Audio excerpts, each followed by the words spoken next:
დღეს ნებისკვირის დიდი ხუთშაბათია სამების საკათედრო ტაძარში ამ წუთებში 12 გზის სახარებას კითხულობენ. ღვთისმსახურებას კათოლიკოს პატრიარქი ატარებს, რომელმაც დილით ფეხტბანვის ტრადიციული რიტუალი ჩაატარა და მრევლს ქადაგებით მიმართა.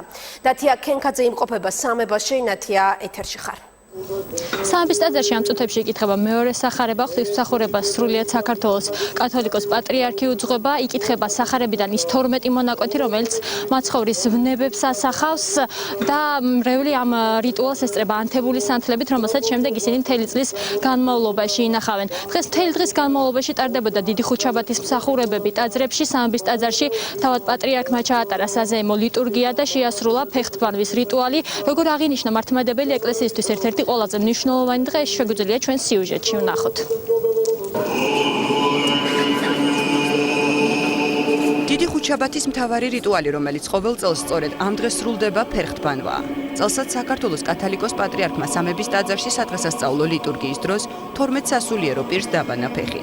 ფეხტბანვის წესი სიმბოლურად განასახიერებს სახარებაში მოთხრობილ ამბავს. დიდ ხუთშაბათს იესო ქრისტემ თამდაბლობის და სიყვარულის ნიშნად 12 მოწაფეს თავად დაბანა ფეხი. Elas gilsart წვიდა ზიარების მიღებას დიდება შენ და ღმერთო დიდება შენ და ღმერთო დიდება შენ და ღმერთო ეს იყო უდიდესი სიყვარულის და უდიდესი თამდაბლობის მაგალითის ჩვენება მათ მიმართ და უწმინდესმა შეასრულა სწორედ ეს რიტუალი სასულიერო პირებს, მანაც იგივე მიზნით უდიდესი სიყვარულით და უდიდესი თამდაბლობის ნიშნად დაბანა ფეხი. დიდი ხუთშაბათის მსახურება დღეს ყველა მართლმადიდებლურ ტაძარში ჩატარდა.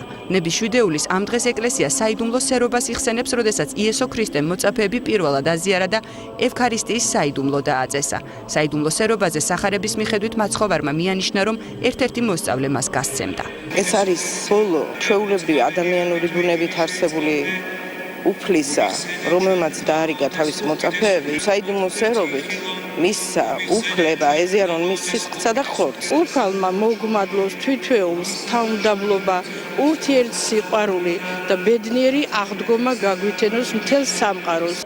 ხვალ მართლმადიდებლური საეკლესიო კალენდრის მიხედვით წელიწადის ყველაზე მძიმე დღეა. ნების შვიდეულის პარასკევს ეკლესია იესო ქრისტეს ჯვარცმას და ჯვრიდან გარდამოხსნას იხსენებს. ღვთისმსახურება ტაძრებში დღის 2 საათზე დაიწყება. დიახ, გარდამოხსნის რიტუალი დაიწყება ზუსტად 2 საათზე, იმ დროს, როდესაც გადმოცემის მიხედვით მაცხოვარი ჯვარზე აღესრულა სამების ტაძარში. ამ ღვთისმსახურებას თავად სრულიად საქართველოს კათოლიკოს პატრიარქი ჩაატარებს.